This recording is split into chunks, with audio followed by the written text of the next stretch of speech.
Pessoal, tudo bem com vocês? Conforme a gente combinou, eu tô fazendo esse vídeo pra gente falar sobre o texto Mal-Estar na Civilização, do Freud.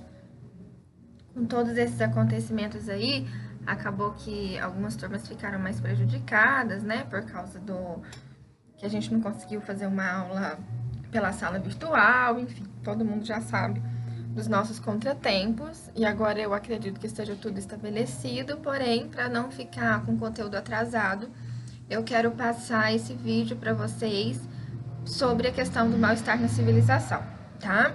Primeira questão que a gente precisa pensar. O texto é um texto onde ele é considerado de um texto de uma contribuição para a sociologia. Eu, enquanto psicanalista, eu acho que é um texto que ele também é um texto muito clínico, porque o Freud ele comprova alguns aspectos clínicos quando ele diz que o sujeito ele não é bom por natureza, que o sujeito ele carrega dentro de si uma certa agressividade, um certo nível de agressividade, ok?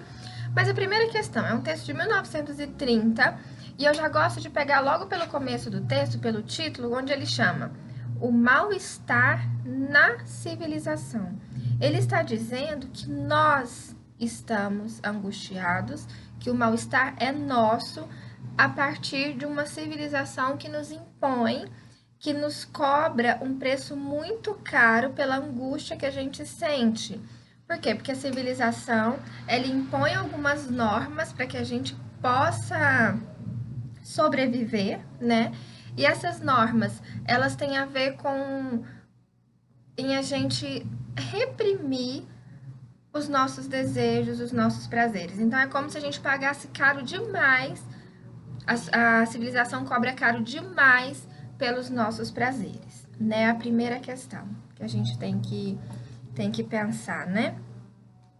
Freud, ele é muito polêmico, né? Então, quando ele vai dizer que nós não somos bons por natureza, a gente tem que pensar, então, que se a gente não é bom por natureza, o outro também não é.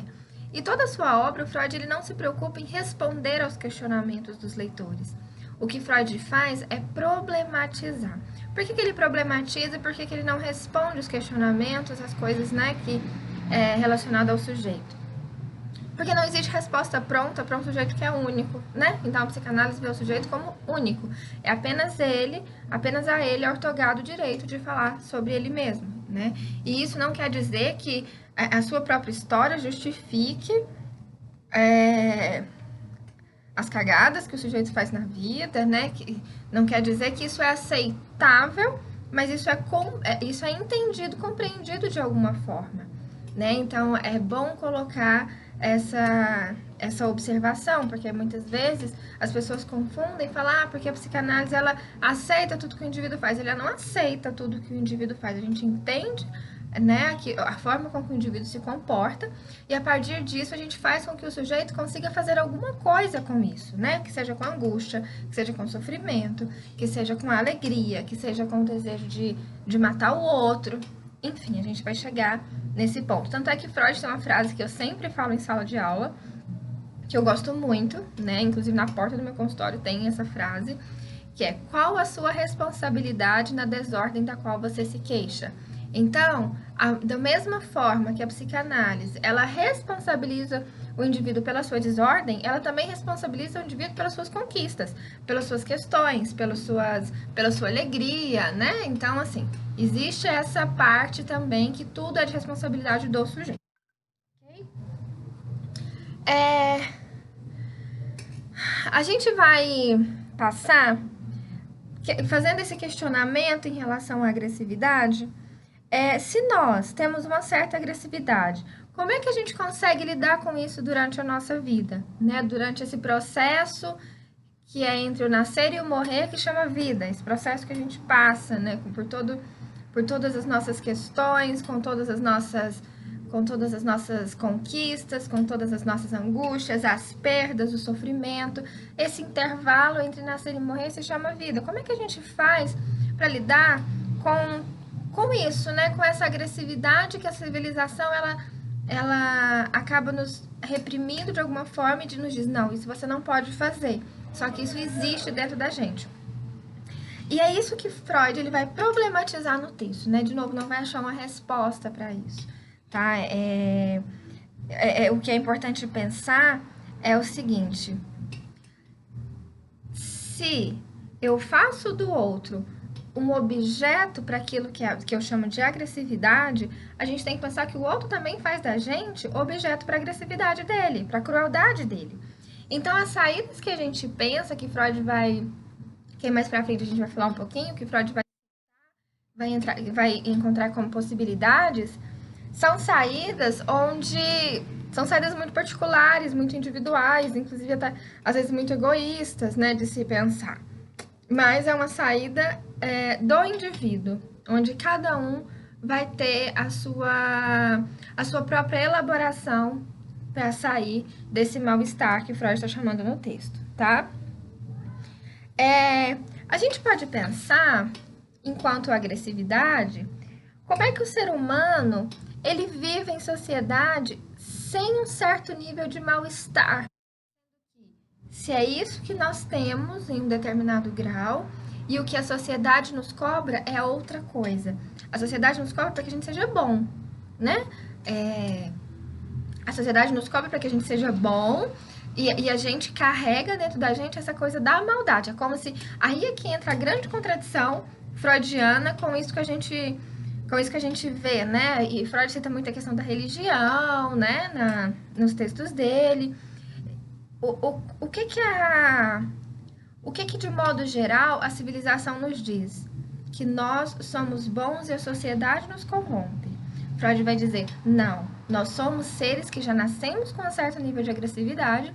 A civilização vem dizer que a gente não pode, né, fazer mal para o outro, né? A gente não pode fazer do outro um objeto da nossa crueldade, igual eu disse anteriormente, e a partir disso, para que a gente consiga viver em busca daquilo que todo ser humano busca, que é o amor, a gente tenta suprimir essa nossa agressividade, essa nossa ruindade enquanto sujeito, né? E aí é uma questão que é muita ingenuidade nossa, a gente pensar que nós somos seres para o amor, né? Sendo que ali onde existe amor, existe também o ódio, né? Então, a gente precisa pensar que esse ódio, só existe uma maneira da gente conseguir lidar com esse ódio, com isso que a gente está chamando de agressivo. A gente só consegue lidar com isso a partir do momento que a gente reconhece e a partir do momento que a gente deixa de negá-lo, né? Para que a gente possa, então, fazer alguma coisa com ele. A gente possa, então, nos apropriar dele, elaborar em relação ao outro, em relação a uma sociedade, em relação ao que a gente vive, né? Então a gente só consegue, é como se a gente só conseguisse domar esse sentimento que nós temos, no caso aqui o ódio, a agressividade, tudo isso de ruim, se a gente pegasse enquanto nosso mesmo, pra gente reconhecer isso que a gente tem, porque é aquela história, né? Quando a gente não conhece um determinado sentimento, quando a gente tenta negá-lo ele de alguma forma, isso é um mecanismo de defesa também, que Freud diz, mas quando a gente tenta negar algum tipo de sentimento que seja, ele acaba sendo... ele acaba não sendo reconhecido pela gente, mas isso não quer dizer que ele não esteja lá, né? Então, ele tá ali, existe um certo incômodo, só que a gente tá tentando colocar ele ali de um lugar onde a gente não tem acesso, só que ele tá ali, que são as pulsões, né? Que são toda aquela história que a gente conversou um pouquinho nas primeiras aulas, fica ali batendo na gente, pulsando, né? Dando ar da graça em alguns momentos, né? Então, é por isso que a gente tem que pegar, a gente se aproximar, se apropriar do que a gente chama de afeto, né? E seja qual tipo de afeto for, para que a gente consiga lidar e a gente consiga principalmente nos relacionar com nós mesmos, ok? E aí a gente vai pensar o que é esse mal-estar e por que ele existe, né? Alguns leitores de Freud vão chamar de a nossa infelicidade generalizada, né? E aí Freud ele vai colocar no texto alguns contrapontos que eu particularmente acho muito interessante, que é por que existe o amor, por que existe a felicidade, né? Mas como é que isso é identificado? O amor, como eu acabei de dizer, ele só existe porque a gente também, né, conhecemos a parte do ódio, né, do ódio, desse sentimento ruim que nós carregamos. A felicidade, ela só existe porque nós também experimentamos a tristeza, né? Então, quando a gente está falando de mal-estar, a gente está falando de uma infelicidade generalizada, porque é muito mais fácil sermos mais infelizes do que felizes no quesito da civilização. Por que é mais fácil sermos mais infelizes? Porque quanto mais civilizados nós somos, Freud vai dizer que mais infelizes nós somos. A gente está pensando, pelo ponto inicial, subjetiva, tá? Então, assim, quanto mais civilizados, mais infelizes. Quanto mais éticos, mais perversos, mais traidores do nosso próprio discurso inconsciente. Justamente porque existe essa coisa do que o sujeito é, do que a civilização pede para que a gente seja, né? E aí ele vai entrar em várias polêmicas, né? Principalmente no quesito da religião. Mas primeiro, quando a gente começa a ler o texto, eu gosto de comentar sobre isso, que ele vai falar, lá na nota do editor, ele vai falar sobre o antagonismo irremediado entre as exigências da pulsão e as restrições da civilização, né? A pulsão seria isso, né? O que eu expliquei para vocês na primeira aula e o que eu acabei de dizer também. As pulsões é isso que nos dá uma energia da vida, né? É isso que nos faz com que a gente busque alguma coisa e de alguma forma a gente sinta desejo, alguns tipos de desejo, tá? Então, seria essa contradição entre o que as pulsões exigem da gente e aquilo que a civilização nos restringe, né? Que nos restringe enquanto civilização, porém restringe o indivíduo de modo geral. Então, a gente tem que pensar que existe uma angústia, porque a civilização cobra caro demais, né? Da gente no sentido dos nossos prazeres, né? Então, a gente precisa aí pensar, né? Do que é... E aí muita gente fala que Freud é muito pessimista quando ele coloca essas questões, porque fica parecendo, então quer dizer que pra gente ser feliz, a gente tem que ser ruim? Não, não é isso, né? Mas a gente tem que pensar de um ponto de vista de onde que surgiu isso, né? E aí ele vai entrar em alguns questionamentos que são polêmicos, mas que são interessantes de pensar, que ele vai falar que a religião é uma das formas de barrar, né, essa agressividade que a gente sente, né? E aí Freud, ele trabalha muito pesado em cima de um bem-estar que não seja um bem-estar castrador, como a religião faz com o sujeito. Porque se a gente for parar para pensar, o cristianismo também é muito violento com os nossos impulsos, através né, com os nossos impulsos humanos, né? Ele também vem como uma questão de punição, de castração, se você fizer isso, você não vai para o céu. E além do mais, o cristianismo ele ainda vem com uma promessa, né, de uma vida maravilhosa, de uma vida eterna, né, se você seguir todos aqueles preceitos bíblicos e etc, né? Cada religião vai ter uma forma de lidar com isso, então. Então, Freud, nesse texto, ele vai trabalhar sempre voltado para a questão do superego, né? Ele vai falar sempre da questão da flexibilização do sentimento de culpa, porque o superego é isso, né? É essa instância que faz com que a gente se sinta culpado caso façamos algo que foge da normalidade, né, social ou da nossa normalidade de aprendizado, daquilo que a gente costuma fazer, daquilo que nos foi ensinado enquanto certo e errado, tá? E aí Freud ele vai colocar uma questão que é muito cultural, que é pensar o conceito da arte e da beleza, né? Que ele vê como uma das formas de lidar com o mal-estar. E aí ele vai falar de que a arte, a beleza, o amor é uma das saídas para o mal-estar, né? Mas aí, primeiro a gente vai falar um pouquinho dos três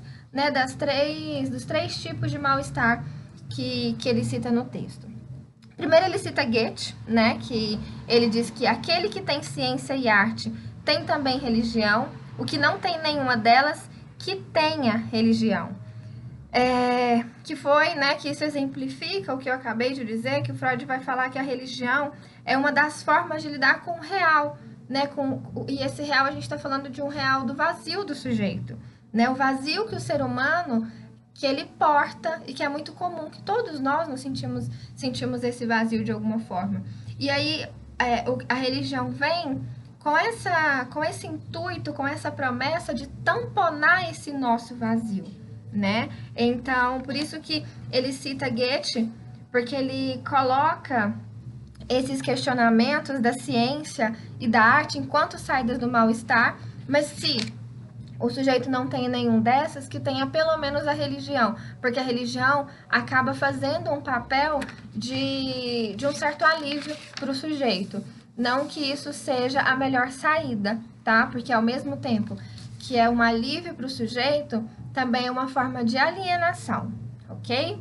E aí ele vai falar dos três mal-estares mais radicais, que são as tragédias da natureza, que a gente pode pensar aí dos terremotos, né, nos tsunamis, a gente pode pensar também nesse momento que nós estamos vivendo agora, né, que aí está um paralelo entre o segundo mal-estar, né, que é o próprio corpo, né, que é a questão da doença, mas também existe algo que antecede aí, que faz com que o mundo, de alguma forma, fique prejudicado. Então, a gente pensa nas tragédias da natureza enquanto um dos mal-estar mais radicais. Por que isso é um mal-estar? Porque se acontece, por exemplo, um terremoto, um tsunami, algo vai ser tocado na gente, né? Então, isso vai gerar mal-estar, ok? O próprio corpo, que é a dor, a doença, alguma limitação, o câncer, né? Que quando a gente sente alguma dorzinha, o que vem na nossa cabeça? A gente sempre pensa no pior, né? A gente pensa sempre no câncer, né? Vamos pensar mais, né? Principalmente os hipocondríacos, né? Os neuróticos aí, clássicos, né? E o que a gente pensa? Caixão é vela preta, né? Estamos à beira da morte, não passo de hoje, não sobrevivo mais nenhum dia. Esse é o segundo mal-estar. E o terceiro mal-estar que o Freud vai dizer é o relacionamento com o próximo, que é onde o Freud fala que é o mais difícil, que é o pior dos mal-estares, que é o relacionamento com o próximo. E aí, gente, que existe a polêmica relacionada ao amor, né? A grande polêmica relacionada ao amor que vem pelo cristianismo, né? Que é amar ao próximo como a ti mesmo, porque não existe nada mais difícil do que amar ao próximo. E aí eu coloquei aqui outras questões que é para pensar, né? Que é para a gente dar uma viajada aí que ainda sobre a questão da violência, da agressividade, né? Porque se a gente parar para pensar, foi somente depois do nascimento de Jesus que a violência é considerada um erro, né? Antes de Jesus não havia um princípio ético universal. Era olho por olho, dente por dente, mais ou menos assim, talvez seja um exagero meu, mas é a forma com que é a minha leitura a respeito disso, né? E aí, então, com os 10 mandamentos, né, existem 2 aí que engloba aí uma forma ética de viver em uma civilização, onde o primeiro é amar a Deus sobre todas as coisas, que isso a gente pode pensar num conceito, né? E amar ao próximo como a ti mesmo, que a gente pode pensar num conceito ético, ok? Mas, como eu falei, não existe nada mais difícil do que amar ao próximo, né? Por quê? Porque nós colocamos o sujeito enquanto objeto, né? E amar ao próximo, e aí Freud tem um texto que é sobre o narcisismo, ele vai falar assim, meu filho, você ama o outro por aquilo que te interessa no outro. Você não ama no outro porque o outro é lindo, maravilhoso. Você tira proveito daquilo que o outro é e para você ganhar alguma coisa com isso, né? Você ama aquilo que te interessa no outro. E aí entra essa questão do quanto o amor, a gente pensa em quanto o amor, ele é um amor egoísta, né? Então, o Freud, ele tem esse poder, vamos dizer assim, de tirar o amor dessa questão do romance, desse amor romântico, dessa coisa linda, maravilhosa dos felizes para sempre, ok? Se a gente for parar para pensar, então, nos 3 mal-estares, nós colocamos em questão, em qualquer um deles, nós, enquanto sujeitos, né, pensando Brasil, né, um país cristão, né, vamos dizer assim, a gente sempre coloca em questão a presença de um Deus, de uma coisa divina. Então, quando alguém está doente, Deus vai te abençoar, tenha fé que você vai ser curado, né? Agora com o coronavírus, isso é um castigo de Deus, estava na Bíblia. A gente sempre coloca em questão algo do sobrenatural, algo que é preciso...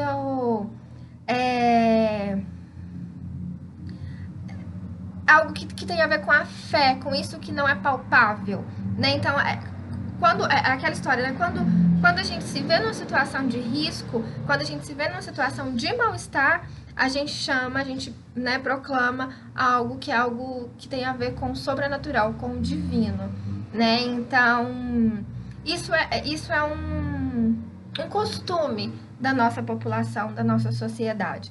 E aí eu acho interessante que o Freud ele vai escrever esse texto e Freud ele se mantém ateu, né, até o final da sua vida. Para quem não sabe, Freud teve um câncer na garganta. E aí o caso dele era o caso de eutanásia. E ele se mantendo, principalmente durante a sua doença, ele agradecendo pela natureza, ele agradece por tudo que a vida o proporcionou. E aí ele pede a injeção de eutanásia a partir do momento que ele percebe que nem o cachorro mais consegue ficar perto dele por causa do mau cheiro do câncer, né? Por todas as consequências que a doença trouxe para a vida dele, né? E aí ele pede a eutanásia. E, ao mesmo tempo, ele agradece, porque tem algumas religiões que vê Deus como se fosse a natureza, né? Então, eu acho interessante essa pegada do Freud, que por mais que ele permanece ateu, ele também... existe algo ali que ele é grato na vida, né? Ele agradece por alguma coisa, né? Não é uma coisa... não é aquela situação de uma pessoa ranzinza ou que não acredite, né, que a natureza proporciona alguma coisa, porque proporciona, né, para todos nós, né, respiração, né, vida, né, tem isso também. Freud ele vai dizer que a religião é de umas formas de lidar com o mal-estar, porém existem outras formas mais sublimes. E quando ele vai dizer de formas mais sublimes, ele está falando de sublimes relacionados à sublimação. A sublimação é isso que... é como se a gente pegasse o sofrimento, como se a gente pegasse a nossa dor, a nossa angústia e transformasse ela em alguma coisa. E a sublimação, ela é um destino diferente do recalque, porque o recalque é a gente não saber mais. Então, a gente vai considerar que o recalque é quando eu não quero saber disso, porém isso vai sangrando no decorrer da minha vida, a partir de alguns acontecimentos, né? Igual vocês lembram que eu citei o exemplo ali do iceberg, da linha do recalque, onde isso vai surgindo de alguma forma no decorrer da nossa vida. Então, uma questão interessante na obra do Freud que a gente tem que considerar é que o Freud ele era um leitor de Aristóteles, e Aristóteles tem uma frase que diz que deixe o desejo de lado e sejamos racionais. E aí, enquanto a razão freudiana, ela é o próprio desejo, né? Então, em psicanálise, a gente trabalha com o desejo do sujeito. Então, isso também tem uma diferenciação aí relacionada a um pensador, né? E aí, outro ponto interessante que Freud coloca no texto sobre o amor e a agressividade é que ele questiona como é que um grupo se organiza em torno do amor. E ele vai dizer que só é possível as pessoas amarem umas às outras se elas tiverem um lugar onde elas possam depositar a sua agressividade. E aí a gente pode pensar, né, depositar e direcionar de um modo geral.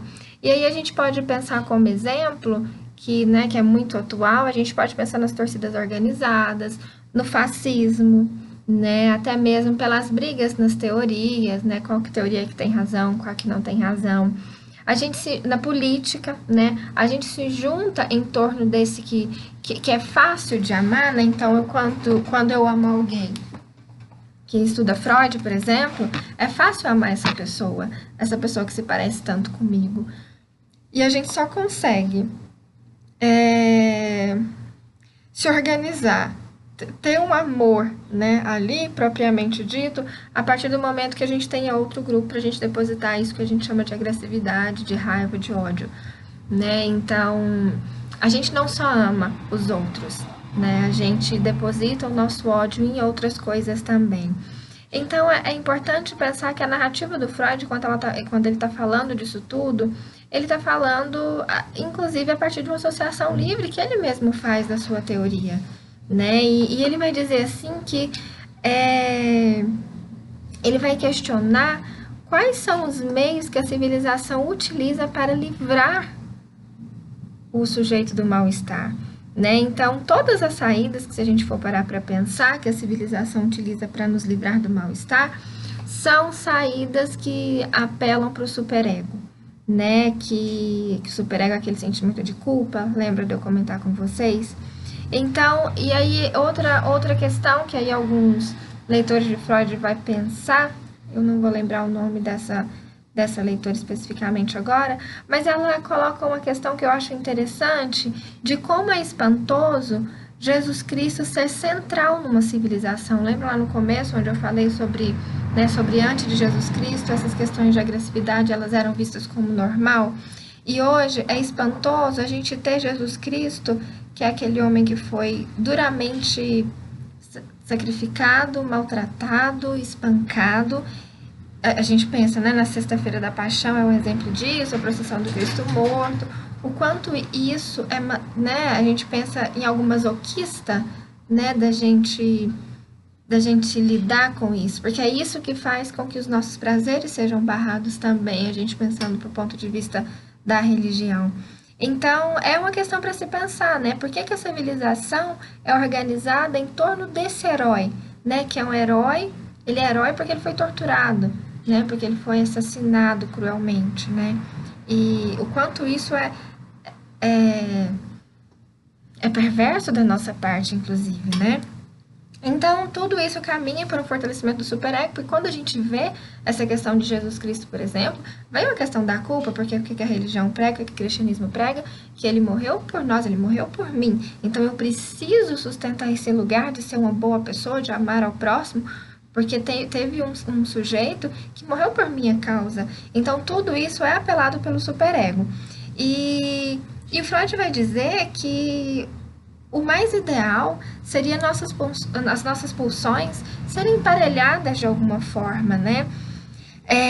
Que seja pela sublimação, que seja pela arte, que seja pelas manifestações, que seja pela linguagem, que a gente tem que, de certo modo, emparelhar isso, canalizar isso para algum lugar, para que a gente consiga fazer alguma coisa com o nosso sofrimento, repito, né? Só que aí tem uma questão que o nosso ego, ele exige prazer, né? O superego, ele exige culpa. E aí a gente tem que dar conta disso que a gente chama de consciência, de se haver com o superego, mas que também a gente tem que ter um certo tipo de afrouxamento da nossa vida, que é para a gente dar conta das nossas questões enquanto seres humanos, né? Então, e só para recordar, né, só para quem não se lembra, a gente tem aí as 3 instâncias, que é id, ego e superego, onde o id são as pulsões em céu aberto, o ego é uma parte desse id, mas o ego também é uma parte do superego, onde ele fica ali tentando se equilibrar entre essas pulsões, entre esses prazeres que eu quero ter, e entre também essa lei, essa imposição da sociedade que eu tenho que maneirar em algumas questões. Então, o ego sou eu tentando me equilibrar entre aquilo que eu desejo e aquilo que eu posso enquanto sujeito dentro de uma sociedade. E o superego é a lei, né? É aquilo que está lá enquanto regra, enquanto lei, aquele que está me condenando, me julgando de alguma forma para que eu não erre, para que eu não peque, né? Como se fosse isso mesmo. Então, quando a gente está falando, né, de que uma das saídas para o mal-estar também é o recalque, porque o recalque quer dizer o quê? Esquece isso, esquece que você é mal, seja bom, né? É o recalque que está dizendo isso pra gente esquecer tudo aquilo que a gente deseja, tudo aquilo que a gente tem vontade e nos viramos, assim, de um modo ou de outro para que a gente seja bom.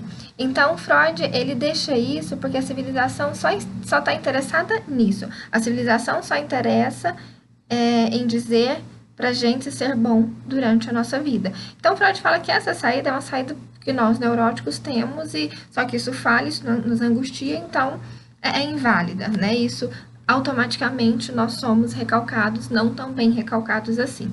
E aí ele vai dizer o contrário, né? Ele vai falar assim: não esquece que você é mal, porque isso é constitutivo. É aí que começa a ética. Por que, gente, que é aí que começa a ética? Se eu tenho que fazer algo, independente de ser certo ou não, é aí que mora a ética, né? E aí ele conta uma história, eu não vou lembrar também de que história é essa, porque eu sou péssima para decorar nomes, mas ele vai contar uma história de um professor que entra na sala de aula e pede para que os alunos escrevam um texto falando de algo bom que eles fizeram para o próximo, né? E o que eles ganharam com esse algo bom que eles fizeram para o próximo, né? Então, seria um texto individual, onde todo mundo começou a escrever e tal, e aí tinha um certo aluno que falou: não, eu não consigo escrever sobre isso, né? E aí o professor fala: não, então me entrega na próxima aula, tenta escrever sobre algo bom que você fez, o que você ganhou com isso. E aí na aula seguinte o aluno falou assim: não, eu não sei, porque não existe nada que seja bom que eu tenho feito que não tenha sido para tirar proveito de alguma coisa, né? A gente não faz o bem, o que ele está dizendo, né? Que a gente não faz o bem só por ser bonzinho demais, né? E aí a gente pode pensar aí nessas pessoas, né? Nessas questões de caridade, final de ano, né? O quanto as pessoas se solidarizam para um determinado bem, e isso é colocado nas redes sociais, né? Isso de uma forma ou de outra demonstrado para que o outro veja o quanto eu estou sendo bom. Então a ética, ela mora nesse lugar onde, independente, isso, a ética freudiana, tá? Independente se é certo ou se é errado, é isso que eu tenho que fazer nesse momento, tá? É uma ética subjetiva também. Então, tem a ver com isso, né? Da gente não esquecer que a gente também carrega raiva e a gente carrega maldade, né? E que, apesar disso, né? É bem isso, né? Apesar de sermos seres que carregamos raiva, maldade, crueldade, nós podemos ser outra coisa também. Nós podemos nos constituir de outra forma, ok? E aí ele vai falar algumas formas aqui de sublimação, que ele vai falar no trabalho, que é desgastante demais e que nem todo mundo trabalha naquilo que gosta, então às vezes não uma forma de lidar com esse mal-estar, que é uma forma meio falha, né? Então nem todo mundo obtém prazer e felicidade no trabalho, e aí ele, nesse ponto, ele ainda coloca umas questões do trabalho intelectual, que pode ser que ajude o sujeito, né, de alguma forma, a lidar com o mal-estar. Mas ele ainda fala que também é muito desgastante a questão do trabalho. Ele fala no amor, né, que ele chama de a arte de viver um amor, que talvez seria uma das melhores saídas para lidar com o mal-estar, mas, ao mesmo tempo, o amor é uma das piores coisas do mundo, porque lidar com o amor sabendo que um dia ele pode acabar, isso dói no sujeito, né, que isso também é muito contemporâneo, né, qual que é a regra hoje em dia? Não cria expectativas, né, enfim, as pessoas evitam se relacionar por medo de sofrer, porque um dia vai acabar, porque isso realmente gera um mal-estar. Mas, porém, né, a gente tem que pensar o seguinte, que aí o Freud ele desenvolve a teoria do amor por muito tempo ainda, né? Tanto é que ele tem uma frase que ele diz que, em última instância, é preciso amar para não adoecer. Então a gente pode ver o amor como uma das saídas do mal-estar. Porém, não quer dizer que o amor também não gere mal-estar, justamente pelo medo da perda do objeto amado, vamos pensar assim. A arte é uma forma de sublimação também, que é uma forma de se colocar no mundo, aproveitando de maneira bela, mesmo que fugaz. E aí o Freud ele tem um exemplo que eu acho muito bonito, que ele escreve no texto, que ele diz assim que nós só conseguimos experienciar o amor, a alegria, a felicidade a partir do momento que a gente experiencia o contrário também. E ele dá um exemplo muito simples que ele fala: em um dia frio, você está todo, né, aconchegado, né, numa coberta, e em algum momento da noite você tira o pé dessa coberta, sente o quanto que está frio e recolhe o seu pé para debaixo da coberta de novo. Ele fala que isso é uma das formas de felicidade, né, um tipo de ato bem-sucedido do ser humano, que ele diz. Por quê? Porque a gente experiencia aquele sentimento de frio muito ruim, né, no caso, para ele, e aquele momento ao mesmo tempo de aconchego, de acalento, de alguma forma. Isso é um exemplo, tá? Isso a gente pode levar aí para vários âmbitos da nossa vida. Ele fala que a arte é um tipo de ato bem-sucedido também, né? Porque quando a gente faz alguma coisa, seja literatura, seja música, né? Sei lá, seja qualquer tipo de arte, a gente tem uma sacada na vida. Isso nos preenche de alguma forma, isso faz com que nos sintamos, inclusive, um bem-estar, né? Que é passageiro, ok? É passageiro, mas ele tá lá, ele vem quando a gente propõe algo relacionado à arte. Então ele tá dizendo tudo isso para falar assim pra gente que o prazer ele só existe se tiver com o jogo do sofrimento, né? Só se sabe o que é prazer se a gente tem uma noção do sofrimento, que foi o que eu acabei de dizer. Enfim, basicamente é isso que o Freud vai nos colocar na obra dele, do Mal-Estar na Civilização. Eu acho que falar assim por vídeo acaba que não gera uma discussão. Eu gosto desse texto porque gera uma discussão muito bacana. E eu queria que vocês pensassem a respeito, mandassem, né, se tiver pergunta, alguma coisa nesse sentido, que vocês pudessem me falar, tá bom? Muito obrigada, gente. Nos vemos na sala virtual.